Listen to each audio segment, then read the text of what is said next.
Hello friends, welcome back. We were discussing download manager in Android, okay? And we have already discussed what is download manager, uh, how it can be useful, what are its usage, and how can we use it. But to use it, first of all, we should retrieve it, and to retrieve it, we have a common method available in Android, that is get system service. This method is used to retrieve many such services which are already available as a part of SDK in Android. Some examples are SMS manager, telephony manager, alarm manager, etc. Okay, so such one service is download manager, which we have discussed in my previous video, and in this video we are continuing with the same topic. Okay, so in the last video we have just discussed how can we use download manager to download a file, and how can we get the notification, or how can we know that the downloading which we have started is completed. So when we put some file using its URI to download, we have a method available in Android SDK download manager class. The method is enqueue.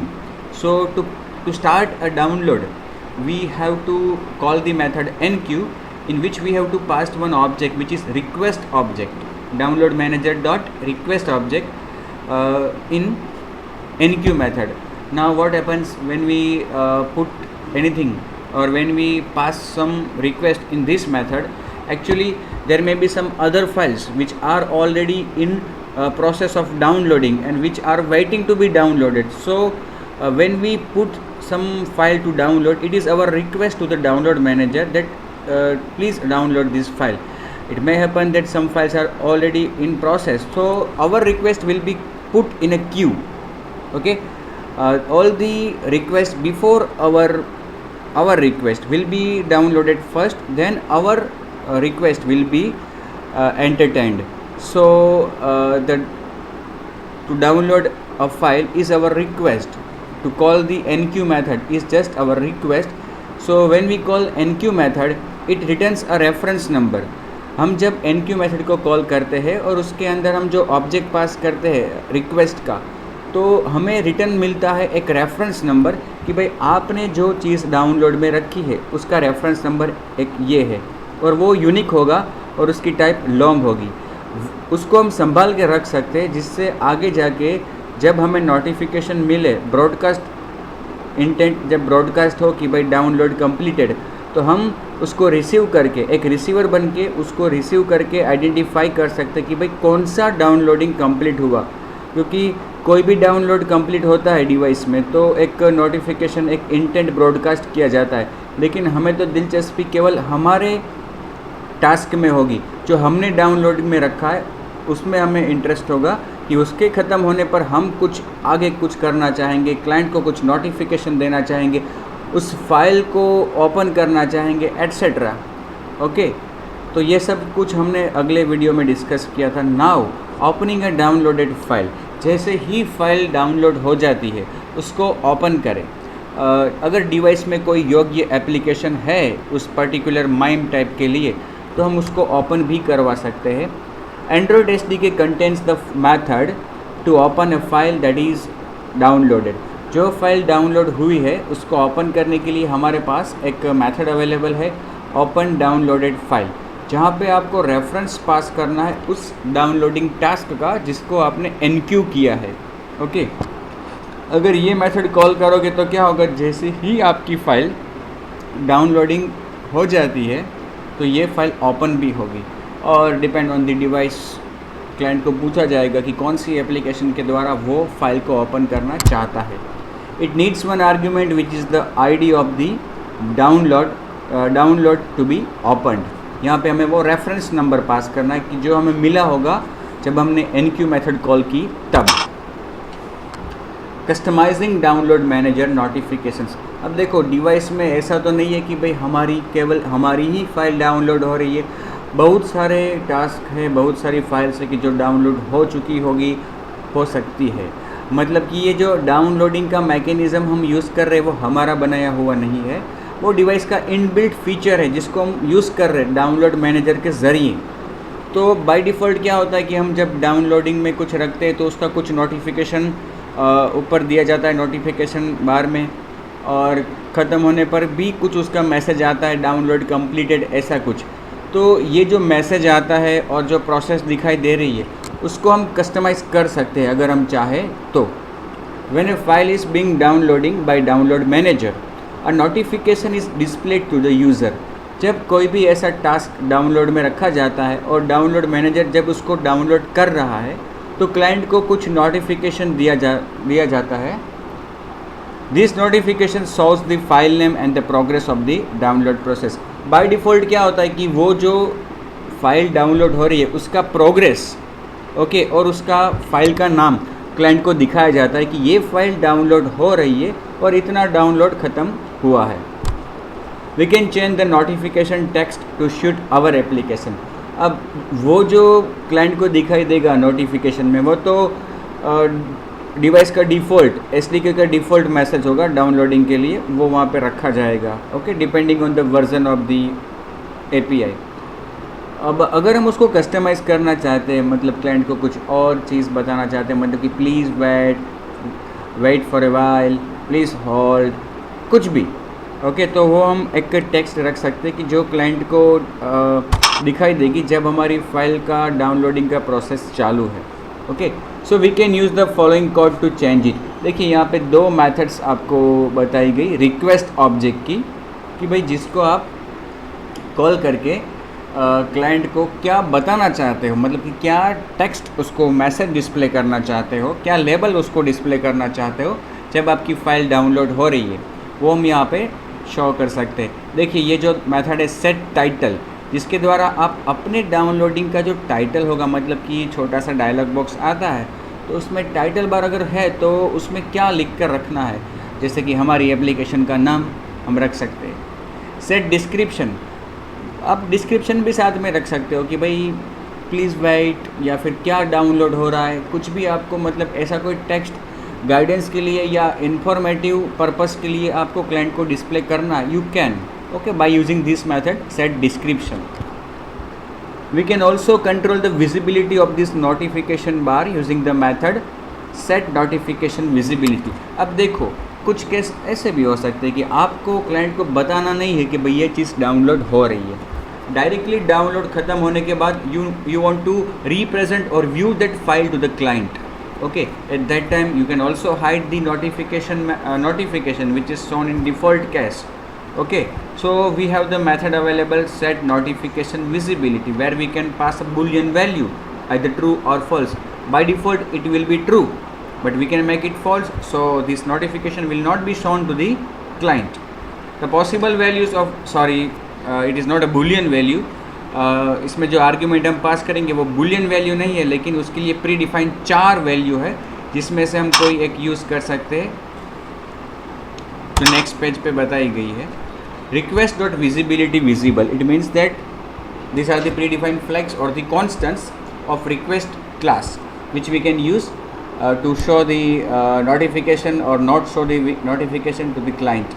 Request dot visibility visible, it is the by default case where the client will be able to see the notification and the ongoing progress of the downloading process. Visibility visible notify completed, visibility visible होगी, progress नहीं दिखाया जाएगा, visibility होगी, और जब task ख़त्म होगा तो उसको डायरेक्ट कंप्लीशन का मैसेज दिखाया जाएगा। Request visibility visible notify only completion. अब देखो विजिबिलिटी विजिबल में क्लाइंट को विजिबल होगा और केवल कंप्लीशन के बारे में ही नोटिफिकेशन दिया जाएगा, जबकि ऊपर का जो केस है उसमें और इसमें एक ही चेंज है। सेकंड केस है उसमें प्रोग्रेस दिखाया जाएगा ओके, और थर्ड केस में प्रोग्रेस नहीं दिखाया जाएगा, केवल उसको नोटिफिकेशन ही दिया जाएगा कंप्लीशन का ओके। ये एक चीज़ है visibility hidden. Fourth case visibility hidden मतलब कि नोटिफिकेशन क्लाइंट के सामने रहेगा ही नहीं। तो ये हमारे पास 4 अलग अलग कॉन्स्टेंट्स है जिसे हम फ्लैग भी कह सकते हैं कि जो हम पास कर सकते हैं नोटिफिकेशन विजिबिलिटी में। विजिबिलिटी विजिबल मतलब कि क्लाइंट को विजिबल रहेगा, प्रोग्रेस भी दिखाई देगा, visibility visible, notify completed, visible रहेगा, प्रोग्रेस भी दिखाई देगा और कंप्लीशन का मैसेज भी आएगा। Third one visibility visible, notify only completion, तो यहाँ पे विजिबल रहेगा और कंप्लीशन का जो मैसेज है वही दिखाया जाएगा, प्रोग्रेस नहीं दिखाया जाएगा। विजिबिलिटी हिडन, नोटिफिकेशन ही नहीं दिखाया जाएगा। स्पेसिफाइंग डाउनलोड लोकेशन, अब देखो जो फाइल डाउनलोड हो रही है वो सर्वर से आ रही है, उस क्लाइंट के डिवाइस में कहीं पे स्टोर होगी। आ रही है मतलब कि हम डिवाइस में कहीं पे उसको स्टोर कर रहे हैं। बाय डिफ़ॉल्ट तो वो डाउनलोड्स में जाती है, डाउनलोड का जो फोल्डर होता है उसमें वो फाइल बाय डिफ़ॉल्ट जाती है। लेकिन अगर हम चाहें तो वो जो डाउनलोडेड फाइल है, जो फाइल अभी डाउनलोड हो रही है, उसको स्पेसिफिक लोकेशन पे स्टोर कर सकते हैं, जैसे कि हमारी एप्लीकेशन का फोल्डर या फिर डिवाइस की सेकेंडरी मेमोरी में, etcetera. Request object can specify a download location to store data in external storage. Our application must have following permission. अब देखो किसी भी फाइल, मतलब कि वो फाइल की जो डाउनलोड हो रही है उसको क्लाइंट की डिवाइस में पर्टिकुलर लोकेशन में आपको स्टोर करना है। स्टोर करना मतलब कि मेमोरी में राइट करना है। ये एक प्रकार का राइट ऑपरेशन हुआ। ओके, ये एक प्रकार का राइट ऑपरेशन हुआ। तो अगर आप सेकेंडरी मेमोरी में, मतलब कि एक्सटर्नल स्टोरेज में उस फाइल को स्टोर करवाना चाहते हो तो इसके लिए आपकी एप्लीकेशन को परमिशन लेना आवश्यक है। कौन सी permission? Write external storage. We can store the download file at different locations as discuss on this slide. उसको हम अलग अलग लोकेशन में भी स्टोर कर सकते हैं, लेकिन जैसा कि मैंने बताया कि अगर आप उसको SD कार्ड में, मतलब कि एक्सटर्नल स्टोरेज में स्टोर करवाना चाहते हो तो you need permission for that. Request dot set destination URI, यहाँ पे आप URI भी पास कर सकते हो, जो किसी वैलिड फाइल का, डायरेक्टरी का भी हो सकता है, और अदरवाइज ये पूरा एक स्ट्रिंग URI भी हो सकता है, मतलब कि URI.pass और आर्ग्यूमेंट पास कर सकते हो।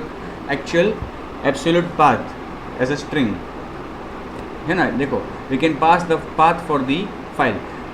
आपके पास एब्सोल्यूट पाथ है तो वो भी आप यहाँ पे मेंशन कर सकते हो। Request dot set destination in external files directory.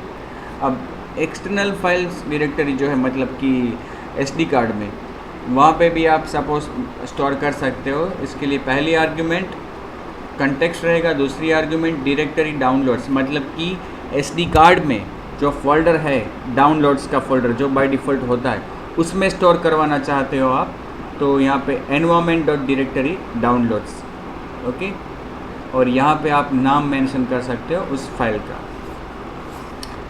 Request dot set destination in external public directory. अब देखो, एक्सटर्नल मतलब कि सेकेंडरी में, SD कार्ड में आप म्यूज़िक का, पब्लिक फोल्डर है उसमें स्टोर करवाना चाहते हो तो भी कर सकते हो। उसके लिए request dot set destination in external public directory. Set destination वो तो कॉमन है, इन एक्सटर्नल पब्लिक डायरेक्टरी मतलब कि सेकेंडरी स्टोरेज में जो पब्लिक डायरेक्टरी है वहाँ पे आप उसको स्टोर करवाना चाहते हो।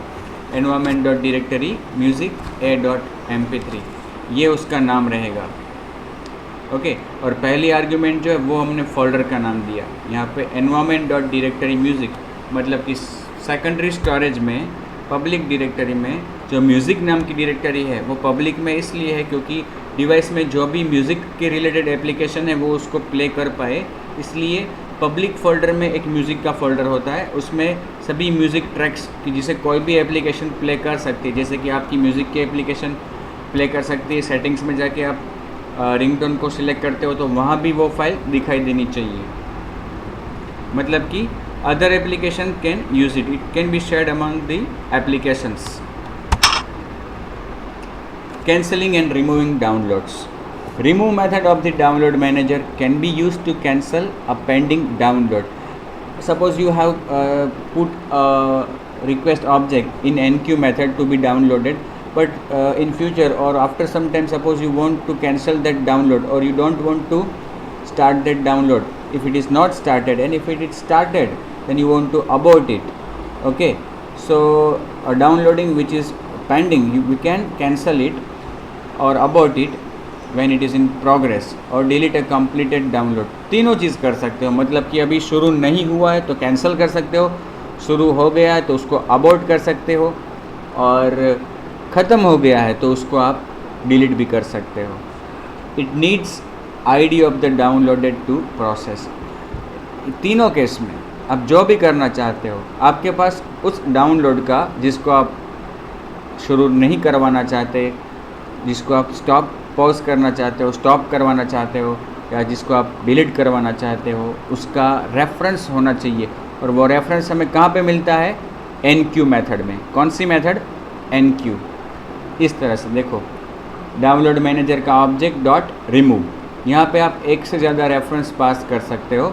जितने रेफरेंस पास करोगे आप, उतने रेफरेंस वाले जो डाउनलोड्स है उनको स्टार्ट नहीं किया जाएगा। अगर स्टार्ट हुआ है तो उसको अबॉर्ट किया जाएगा, और अगर कंप्लीट हो गया है तो डिलीट किया जाएगा, ये एक ही मेथड के द्वारा।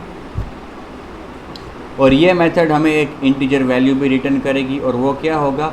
कितने डाउनलोड सक्सेसफुली कैंसिल, अबॉर्ट या डिलीट हुए हैं, उसका number of count. Querying the download manager. We can query the download manager to find the status, progress and details of our download by using the query method which returns a cursor of downloads. Query method के द्वारा actually जितना भी device में download होता है उन सबको कहीं पे स्टोर किया जाता है एज रिकॉर्ड्स, मतलब कि हर एक की इंफॉर्मेशन एज ए रिकॉर्ड किसी टेबल में स्टोर होती है, और वो टेबल डाउनलोड मैनेजर का टेबल होता है। तो इंटरनली एक टेबल होता है जिसमें एक स्प्रेडशीट जैसा, मतलब कि रिकॉर्ड्स होते हैं कि डाउनलोड का आईडी, कौन सी फाइल कहाँ से डाउनलोड हुआ, किस एप्लीकेशन ने किया, वगैरह इन्फॉर्मेशन होती है। ओके, तो जैसे कि मैंने बताया कि ये इन्फॉर्मेशन इंटरनली एक टेबल में होती है, तो अगर हम चाहें तो उस टेबल को क्वेरी कर सकते हैं, उसमें से इन्फॉर्मेशन को रिट्रीव कर सकते हैं। और रिट्रीव करने के लिए हमारे पास क्वेरी मेथड है डाउनलोड मैनेजर की, ओके, जो हमें रिटर्न करता है कर्सर का ऑब्जेक्ट। ये कर्सर का ऑब्जेक्ट की जो डेटाबेस के ऑपरेशंस में यूज़फुल होता है, इट कंटेंट्स रिकॉर्ड सेट, जो हमारे 7th चैप्टर में हम डिस्कस करने वाले हैं, unit number 3 chapter number 7 SQLite database. ये कर्सर का ऑब्जेक्ट जो है वो डेटा को फैच करने के लिए यूज़फुल होता है। मतलब कि जब आप क्वेरी करते हो, यहाँ पे एंड्रॉयड में किसी भी लोकल डेटाबेस को आप जब क्वेरी करते हो टेबल के डेटा को रीड करने के लिए, तो जो रिटर्न मिलता है आपको रिकॉर्ड्स, जिसे हम रिकॉर्ड सेट कहते हैं, वो एक कर्सर ऑब्जेक्ट के स्वरूप में होता है। ओके, और वो कर्सर ऑब्जेक्ट बहुत सारी मेथड प्रोवाइड करता है आपको, जिसके द्वारा उस रिकॉर्ड सेट को आप पॉपुलेट कर सकते हो। 1 बाय 1 रिकॉर्ड को रिकॉर्ड में आप मूवमेंट कर सकते हो, और जिस रिकॉर्ड पे अभी आप पहुँचे उसको रीड भी कर सकते हो। टोटल रिकॉर्ड्स कितने हैं वो भी जान सकते हो, एट्सेट्रा। ऐसी बहुत सारी मेथड्स हैं जो हम डिस्कस करेंगे 7th चैप्टर में। The code snippet on next slide shows how to find the local file name and URI of a completed downloads from within a broadcast receiver register to listen for download completions. अब देखो हम कैसे किसी particular download को retrieve कर सकते हैं, उसकी इन्फॉर्मेशन रिट्रीव कर सकते हैं। वो यहाँ पे ऑन रिसीव मेथड में किया गया है। ऑन रिसीव मेथड, जैसा कि मैंने अगले वीडियो में बताया था, कि जब भी कोई डाउनलोड टास्क ख़त्म होता है, डाउनलोड कंप्लीट होता है, तो डिवाइस में एक इंटेंट ब्रॉडकास्ट किया जाता है। कौन सा इंटेंट? Download completed. ओके, तो हम अगर डाउनलोड कंप्लीशन का मैसेज रिट्रीव करना चाहते हैं, नोटिफिकेशन रिट्रीव करना चाहते हैं, हमें एक ब्रॉडकास्ट रिसीवर बनाना पड़ेगा, और उसमें इंटेंट फिल्टर हमें मेंशन करना पड़ेगा डाउनलोड कंप्लीटेड। ओके, तो अब देखो ऐसा ही एक रिसीवर यहाँ पे लिखा है, जिसकी ऑन रिसीव मेथड का कोड स्निपेट यहाँ पे बताया गया है। ऑन रिसीव, ये मेथड ब्रॉडकास्ट रिसीवर के अंदर डिफाइन की गई है। ओके, हमारा जो कस्टम रिसीवर है उसके अंदर। अब सबसे पहले क्या किया? Intent dot gate long extra. अब जो रेफरेंस है, जो डाउनलोड ख़त्म हुआ है, उसका जो रेफरेंस आईडी होगा वो लॉन्ग टाइप का, इसलिए हमने इंटेंट से गेट लॉन्ग एक्स्ट्रा किया। Download manager dot extra download ID, ये क्या देगा हमें? जो डाउनलोड अभी ब्रॉडकास्ट हुआ है, जिसका कंप्लीशन ब्रॉडकास्ट हुआ है, वो। अब यहाँ पे चेक किया कि ये रेफरेंस की जो रिटर्न हुआ है, क्या वो रेफरेंस हमारे रेफरेंस से मिलता है, मतलब कि क्या हमारी फाइल जो हमने डाउनलोडिंग में रखी थी, क्या वो कंप्लीट हुई है? अगर वो कंप्लीट हुई है तो हमने क्या किया, query my download query is equal to new query, query का ऑब्जेक्ट बनाया, my download query dot set filter by ID reference. ऐसे ही रिकॉर्ड्स हमें चाहिए कि जिसमें डाउनलोड टास्क का आईडी क्या होना चाहिए, हमारा रेफरेंस, मतलब कि हमारे डाउनलोड से जुड़े जो रिकॉर्ड्स है उन्हीं को हमें एक्सेस करना है। अब कर्सर का ऑब्जेक्ट जिसका नाम दिया my download, download manager dot query my download query, तो ये क्वेरी का ऑब्जेक्ट हमने इसमें पास कर दिया। ओके, रिटर्न क्या मिलेगा हमें, कर्सर का ऑब्जेक्ट। अब देखो कर्सर का ऑब्जेक्ट जब हमें रिटर्न मिलता है तो उसमें रिकॉर्ड्स होते हैं, लेकिन उस रिकॉर्ड्स में पहले रिकॉर्ड के ऊपर भी एक पोजीशन होती है बिगिनिंग, जहाँ पे कोई डेटा नहीं होता रीड करने के लिए, तो कर्सर जो है वो वहाँ पे बाय डिफ़ॉल्ट लोकेट हुआ होता है। अगर हम वहाँ से रीड करने का प्रयास करेंगे तो हमें कुछ मिलेगा नहीं, हमें नेक्स्ट पे मूव करना पड़ेगा। नेक्स्ट मतलब कि फर्स्ट रिकॉर्ड, बिगिनिंग, बिगिनिंग के बाद बिगिनिंग के बाद क्या होगा, first record. Move to next करेंगे या मूव टू फर्स्ट करेंगे तो हम फर्स्ट रिकॉर्ड पे मूव होंगे। अदरवाइज जैसे ही कर्सर को ओपन करते हैं, जैसे कि यहाँ पे हमने कर्सर को ओपन या रिट्रीव किया, तो बाय डिफ़ॉल्ट हम बिगिनिंग पे होते हैं। बिगिनिंग वो पोजीशन है कि जो फर्स्ट रिकॉर्ड से ऊपर होती है, वहाँ पे कोई डेटा नहीं होता। तो हमने यहाँ पे मूव टू नेक्स्ट किया और कंडीशन में किया, मतलब कि क्या फर्स्ट रिकॉर्ड अवेलेबल है, मतलब कम से कम एक रिकॉर्ड अवेलेबल है। ये मेथड फॉल्स रिटर्न करेगी, ओके, या नल रिटर्न करेगी अगर फर्स्ट रिकॉर्ड नहीं है तो। इंटीजर फाइल इंडेक्स, फाइल जो डाउनलोड हुई है उसका index, my download dot get column index, और लोकल फाइल नेम, वो फाइल नेम का इंडेक्स हमने किस में स्टोर किया, फाइल नेम इंडेक्स में। मतलब वो बहुत सारे कॉलम्स होंगे, उसमें से हमें दो पर्टिकुलर कॉलम सपोज रीड करने हैं, तो वो कॉलम जो है उसका आईडी, मतलब उसका कॉलम का आईडी हमें जानना पड़ेगा। तो वो कॉलम का आईडी हमने किस में स्टोर किया, फाइल नेम इंडेक्स में। और दूसरा फाइल यूआरआई इंडेक्स, उसमें हमने दूसरी कॉलम का इंडेक्स स्टोर किया, कौन सी, कॉलम लोकल यूआरआई। फिर string file name is equal to my download dot get string index, उसी तरह से file URI is equal to get string file URI index. मतलब ये जो मैकेनिज़्म है कर्सर में से डेटा रीड करने का, जैसा कि मैंने आपको बताया कि वो 7th चैप्टर में हम डिस्कस करने वाले हैं। बट आपको बता दूं कि जब हम क्वेरी करते हैं किसी टेबल को, तो टेबल के सभी records according to the criteria we have mention, सभी रिकॉर्ड्स और सभी रिकॉर्ड की सभी कॉलम्स रिट्रीव होती है। लेकिन अगर हमें उसमें से कुछ ही कॉलम को रीड करना है तो उन कॉलम्स को जिसको हमें रीड करना है उसके इंडेक्स जानने होंगे। इंडेक्स मतलब कि पहली कॉलम का इंडेक्स 0 होता है, दूसरी कॉलम का इंडेक्स 1 होता है, तीसरी का 2 होता है। वो कॉलम का इंडेक्स हम जान सकते हैं, इसके लिए हमारे पास कर्सर की मेथड है गेट कॉलम इंडेक्स। कर्सर की भी मेथड है और यहाँ पे हमने उसको यूज़ किया है यस कर्सर के साथ। ये माई डाउनलोड जो है वो कर्सर का ऑब्जेक्ट है, गेट कॉलम इंडेक्स। यहाँ पे जो नाम पास करेंगे उस नाम की कॉलम अगर है तो इंडेक्स पास होगा, अगर नहीं है तो -1 रिटर्न होगा। फाइनली कर्सर को लास्ट में हमने क्लोज किया, मतलब कि कर्सर के डाउनलोड मैनेजर के रिकॉर्ड्स भी हम रीड कर सकते हैं अगर हम चाहते हैं तो। ओके, ये था डाउनलोड मैनेजर। और आपको अगर ये समझ में नहीं आया हो ये लास्ट वाला कर्सर रीड, मतलब कि ये रीड करने का कोड, तो बिल्कुल भी घबराने की ज़रूरत नहीं है। 7th चैप्टर में वो डिस्कस होगा। ओके, 2 मैकेनिज़्म ऐसे आएंगे जहाँ पे हम इस तरह का कोड लिखेंगे। एक मैकेनिज़्म आएगा कंटेंट प्रोवाइडर का, ओके, उसमें भी हम ये 2 तरह से देखेंगे, बिल्ट इन कंटेंट प्रोवाइडर का डेटा रीड करना एज वेल एज हमारे कंटेंट प्रोवाइडर का डेटा रीड करना अगर हम कंटेंट प्रोवाइडर है तो। और दूसरा जो केस आएगा वो SQLite डेटाबेस, मतलब कि हमने बनाया हुआ टेबल उसके डेटा को हम रीड करते हैं। ज़्यादातर केस में उसमें तो कॉलम के नाम पता होंगे तो जानने की ज़रूरत नहीं पड़ेगी। तो अब हम जैसे कि इस चैप्टर में बात कर रहे अलग अलग मैकेनिज़्म की, जिसके द्वारा हम इंटरनेट का डेटा कंटेंट एक्सेस कर पाए।